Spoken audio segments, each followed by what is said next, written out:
그러면 2부 기술 패권의 시대의 도래로 넘어가도록 하겠습니다. 여러분, 이스라엘이 어떤 나라죠? 2000년대에 망한 유대왕국입니다. 이것을 가자지구에 다시 만들었어요. 근데 이 가자지구에 2000년 동안 살고 있던 팔레스타인 분들이 여기에 대해서 반발하는 것은 너무나도 당연한 일이겠죠. 그래서 이스라엘과 아랍 간의 중동 전쟁이 생깁니다. 1차 전쟁 이스라엘이 이겼습니다. 2차 또 이겼습니다. 3차 또 이겼습니다. 4차 이스라엘이 또 이겼습니다. 그래서 아랍국들이 모여가지고 야, 이거 큰일 났다. 왜 우리 수억의 무슬림들이 몇백만의 이스라엘한테 이기지 못하냐? 그 이유는 미국이, 영국이, 이 서방 산업국들이 이스라엘을 지원하기 때문이다. 그러니까 이제 전쟁해가지고 이스라엘을 꺾으려 그러지 말고 우리가 많이 갖고 있는 석유 가격을 왕창 올리고 생산량을 줄여서 이 서방 선진국들을 혼내주자. 이게 바로 오일 쇼크입니다. 그래서 오일 쇼크로 인해서 석유 가격이 인상돼가지고 석유가 샤넬 향수보다도 비싸지는 시기가 온다. 이런 말이 유행하기 시작했습니다. 대단한 얘기죠. 여러분, 샤넬 넘버 5 너무 유명한 향수죠. 요즘은 옛날에는 그랬습니다. 왜 그렇게 유명해졌나? 여러분, 할리우드에서 가장 아름다운 섹시한 배우 그러면 마릴린 monroe, 금발의 미녀를 생각하죠. 근데 마릴린 monroe가 인터뷰할 때 잘 때 잠옷을 뭘 입고 자냐? 그랬더니 나는 샤넬 넘버 5를 입고 잔다. 그래가지고 그때부터 묻 남성들이 아내한테, 애인한테 샤넬 넘버 5를 선물하기 시작했다는 겁니다. 그런데 원래 제가 마릴린 monroe의 칼라 사진이 있었는데 오늘 이 진지한 분위기를 해칠지 모른다. 그래가지고 이걸 흑백 사진으로 오늘은 바꿔가지고 왔습니다. 자, 이렇게 오일 쇼크가 터지니까 미국 경제가 실제로 엄청난 고통을 받게 됐습니다. 왜 이렇게 고통받게 되냐? 세계 석유의 반 이상이 중동에 묻혀 있기 때문입니다.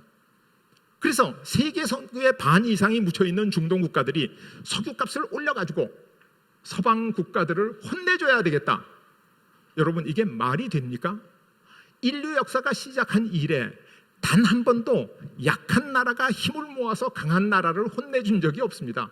항상 강자가 약자를 혼내줬지 왜 약자가 강자를 어떻게 혼내줍니까? 이때 미국하고 유럽하고 마음먹고 쳐들어갔으면 아랍 무너뜨리는 것은 한나절도 걸리지 않을 정도예요. 근데 어떻게 됐냐? 그것은 그 당시에 미국 경제가 굉장히 나빴습니다. 2차 대전 이후에 미국 경제가 대외 무역 적자가 지속돼가지고 달러가 외국으로 나가기만 하고 들어오지는 않은 거죠. 그래서 미국이 이것을 어떻게 극복할까 고심하고 있던 차에 오일 쇼크가 탁 터지니까 미국의 대외 무역 적자, 밖으로 나간 달러가 다 어디로 모였냐? 사우디아라비아하고 중동 산유국으로 모였습니다. 유가가 올라가지고요. 그럼 사우디아라비아 사람들은 그 돈을 사막에 묻어둡니까? 미국 국채하고 미국에 투자하기 시작해가지고 이게 미국에 환류되기 시작한 겁니다. 그러니까 오일 쇼크가 미국의 경제에게 해를 끼친 게 아니라 일면 엄청난 혜택을 부여하기 시작했다는 거죠. 이때 미국이 이것을 이용해가지고 사우디아라비아에 너희는 석유를 달러로만 판다고 약속을 해주면 우리가 너희의 국가의 안정을 보장해주겠다. 이게 페트로달러 체제입니다. 1971년에 미국이 근무내지를 포기하고 나서 어떻게 되냐? 미국 달러가 흔들리기 시작했습니다. 인플레이션 때문에 사람들이 달러를 안 사기 시작했어요. 그러니까 이제 미국 달러는 휴지적이 될 수도 있었는데 페트로달러 체제가 들어서면서 어떻게 되냐? 모든 나라들이 석유를 사기 위해서 달러를 모집하게 되고 근본이도 없이 막 발행하는 달러가 기축통화로서 굳건한 자리를 유지하게 됐다는 겁니다. 대단한 거죠. 저는 이것을 인류가 처음 성공한 연금술이라고 부릅니다. 왜? 100달러짜리 하나 찍는데 우리 돈으로 몇백 원 든다 그러는데 12만 원, 13만 원짜리 지폐가 되니까 연금술도 이런 훌륭한 연금술이 없습니다. 미국이 이 연금술로 그때부터 50년 동안 달러를 막 찍어가지고 기축통화로 세계에 뿌리면서 세계 시장을 유지했죠. 그런데 셰일 혁명이 일어났습니다. 셰일 혁명이 뭐냐? 이 지금 기존의 석유 말고 컨벤셔널한 오일이 아니라 깊이 묻혀있는 새로운 석유층을 개발한 거죠. 그래서 미국이 중동으로부터 석유를 수입하면서 중동 사우디아라비아의 안보를 지켜주던 그러한 좋은 상호 관계가 미국이 석유 수출국이 되면서 무너지기 시작한 겁니다. 그래서 이제는 미국이 중동 석유에 더 의존할 필요가 없어졌다. 그러니까 미국이 이제 이라크하고 아프가니스탄에 미군을 둘 필요가 없어. 철수. 미군 철수한 이유는 바로 세일 혁명으로 미국이 중동 석유에 의존하지 않기 때문에 철수한 겁니다. 제일 놀란 나라가 어디죠? 사우디아라비아죠. 사우디아라비아죠. 미국이 사우디아라비아의 안보를 지켜준다 그랬는데 미군 다 철수시켜버리면 우리는 어떻게 할 것인가? 그래서 지금 새로운 국제 질서로 진입하고 있습니다. 새로운 국제 질서의 모양이 뭐냐? 셰일 혁명으로 사우디아라비아와 러시아가 석유를 수출하고 미국이 석유를 수입하던 구조에서 미국도 석유를 수출하는 구조로 바뀌었기 때문에 기존의 페트로달러 체제에 상당한 이게 위협이 되기 시작한 겁니다. 또 하나 궁극적인 도전은 뭐냐? 중국의 경제적, 기술적, 군사적 도전입니다. 이게 미국이 지금 가장 위협적으로 느끼는 거다. 이 문제에 대한 미국의 대응은 어떠냐? 지금부터 미국의 대응을 말씀드리도록 하겠습니다. 미국의 대응은 일관성이 있습니다. 여러분, 이 트럼프가 했던 것은 바이든이 싹 다 바꾸는데 단 한 가지 트럼프의 정책을 그대로 계승하는 게 있습니다. 그게 뭐냐? 중국을 포위하는 전략입니다. 왜? 앞으로 100년 동안 미국의 주적은 중국이라는 사실을 미국 사람들은 너무나 잘 알고 있기 때문에. 그러나 트럼프의 전략과 바이든의 전략을 보면 미묘한 온도 차이가 조금 느껴집니다. 트럼프는 한국 방문 때 제일 먼저 어디 가냐? 바로 평택의 미군 기지에 갔습니다. 바이든은 어디에 가냐? 삼성전자 반도체 공장에 갔습니다.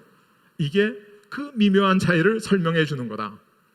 트럼프는 대통령이 되면서 기존에 주둔하에 있는 미군과 미국의 우호국을 묶어서 중국을 포위하기 시작했습니다. 그래서 사우디아라비아에 제일 먼저 다녀와서 우위를 다지고 그 다음에 일본에 가가지고 인도 태평양 구상을 현실화하고 그 다음에 인도에 가서 또 인도와 우위를 다지고 그 다음에 러시아로 가가지고 미러 정상회담을 한 다음에 G7에 러시아와 인도와 한국까지 포함시키겠다.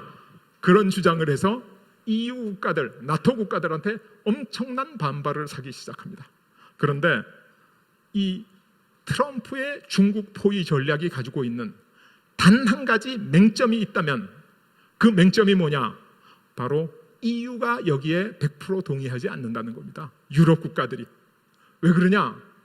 유럽이 볼 때 중국이라는 큰 시장을 포기할 수가 없는 거죠. 그러니까 중국은 미국과 유럽을 이간질하면서 시장으로서의 마켓 파워를 행사하고 있었던 겁니다. 그래서 이 유럽에서 이 중국 포위 전략에 대해서 상당히 이의를 제기합니다. 또 한 가지 이유는 미국의 트럼프의 세계 경영 전략 때문입니다. 트럼프의 세계 경영 전략을 저는 뭐라고 부르냐면 1차 방정식 전략이다 이렇게 부릅니다. 트럼프는 기업가죠. 장사꾼입니다. 연말에 계열사 다 모아놓고 너희 회사 흑자 얼마야? 오케이. 너희 회사 흑자 얼마야? 오케이. 너희 회사 흑자 얼마야? 적자 났습니다. 흑자로 바꿔. 그래서 모든 국가와의 무역 수지를 적자에서 흑자로 다 바꾸는 전략이에요. 그러니까 머리가 복잡하지 않아요. 더하기 빼기만 할 수 있는 사람은 누구나 할 수 있어요. 그래서 한국한테 미국이 무역 적자야? 그럼 한국 방위비 1조 원 하던 거 5조 원으로 올려. 5배 올려. 그게 말이 됩니까? 말이 되고 안 되고가 문제가 아니라 트럼프는 모든 국가와의 무역을 흑자로 바꾸겠다. 정말 단순한 논리지만은 미국 국민들한테는 아메리카 퍼스트 상당히 어필하는 전략입니다. 무슨 말인지 아시겠어요? 그래서 이 트럼프의 전략을 우리가 자세히 볼 것 같으면 트럼프의 중국 포위 전략은 석유 봉쇄를 우선으로 하고 그리고 기술 봉쇄를 차선으로 하는데 문제점은 EU와의 갈등이라는 게 남아있다. 그래서 최선의 전략이라고 보기에는 조금 어려운 점이 있다. 자, 그럼 바이든의 중국 포위 전략은 어땠을까요? 트럼프가 중국을 포위했는데 바이든이 대통령 되니까 많은 사람들이 바이든은 이제 중국하고 친하게 지낼 것이다. 그거 절대로 그렇지 않습니다.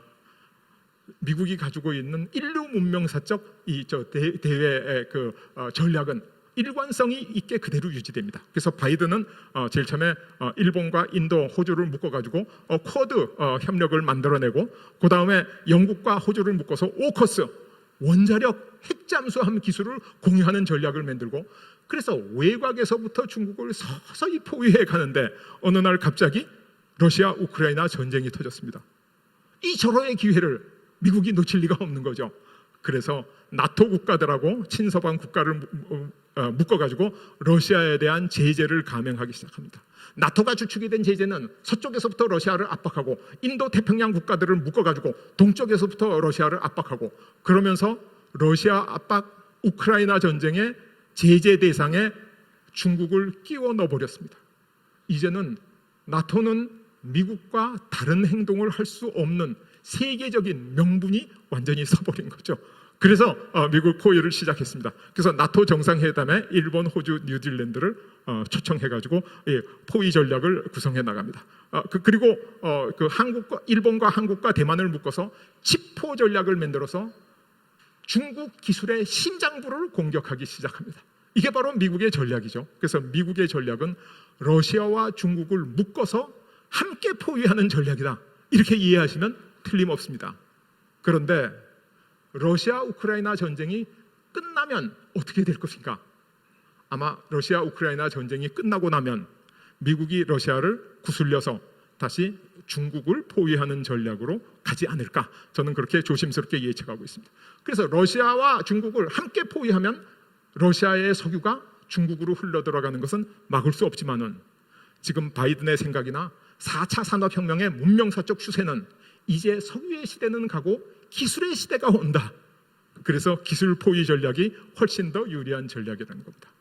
여러분, 아까 말씀드렸듯이 트럼프의 국제 전략은 1차 방정식, 모든 나라와 1대1로 더하기 빼기 하는 전략이죠.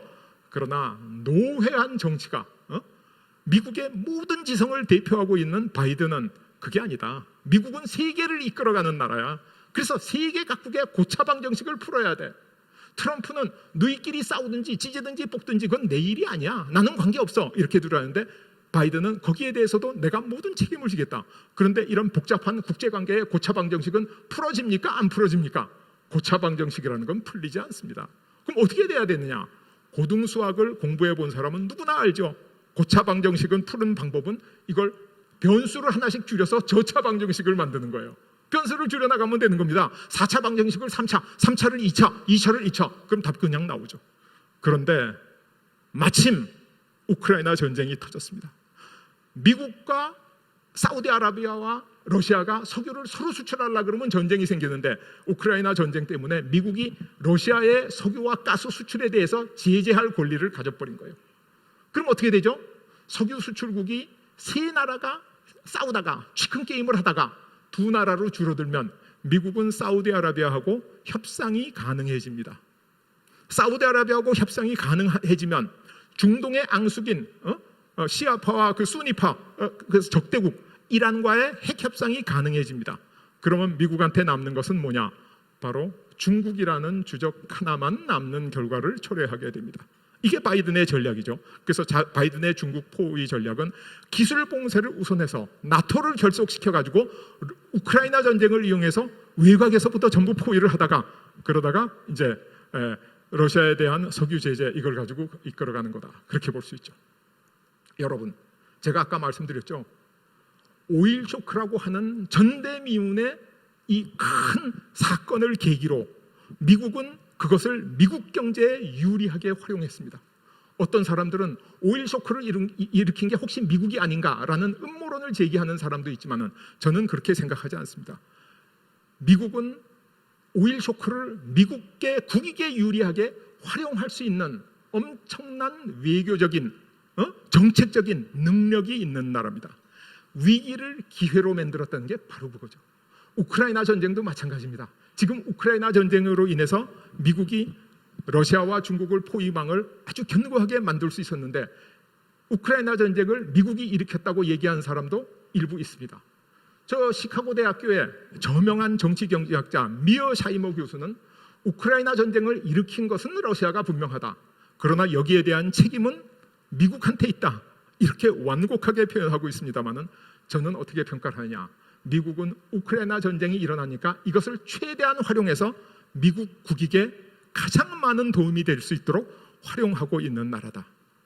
그래서 세계 각국은 자국의 이익을 위해서 영원한 적도 영원한 동지도 없습니다. 우리는 오직 국익만이 있을 따름이다. 이게 저 대영 제국을 만든 파마스턴경, 영국의 초대 수상 파머스턴 경의 말이죠. 그래서 우리가 이 세계 정세를 올바로 이해할 때 우리의 올바른 미래 기술 전략이 있을 수 있다, 이렇게 얘기를 합니다. 여러분, 제가 지금 드리는 말씀 전에 알고 있던, 아니면 전에 다른 데서 들은 얘기하고 조금 다르다고 느끼는 분도 물론 계실 겁니다. 제가 왜 이렇게 자신 있게 말씀드릴 수 있느냐? 이것은 앵글로 아메리칸의 세계 경영 전략이 일관성이 있기 때문입니다. 어떻게 일관성이 있느냐? 최초로 산업혁명을 일으킨 영국에게 끊임없이 도전하는 G2 당시에 프랑스를 어떻게 제압했냐? 대불 동맹을 통해서. 프랑스와 전쟁하는 나라는 무조건 지원합니다. 군대를 보내든지 돈을 보내든지. 그래서 프랑스가 G1에 도전하지 못하는 G2로 안착할 수 있도록 이끈 게 바로 1차부터 7차에 걸친 영국이 주도한 대불 동맹입니다. 그리고 프랑스 다음으로 또다시 세계를 경영하기 시작해서 급속히 성장하는 러시아를 제압하기 위해서 소위 영국과 힘을 합쳐서 그레이트 게임, 그래서 러시아를 포위해가지고 러시아를 또 그대로 주저앉혔습니다.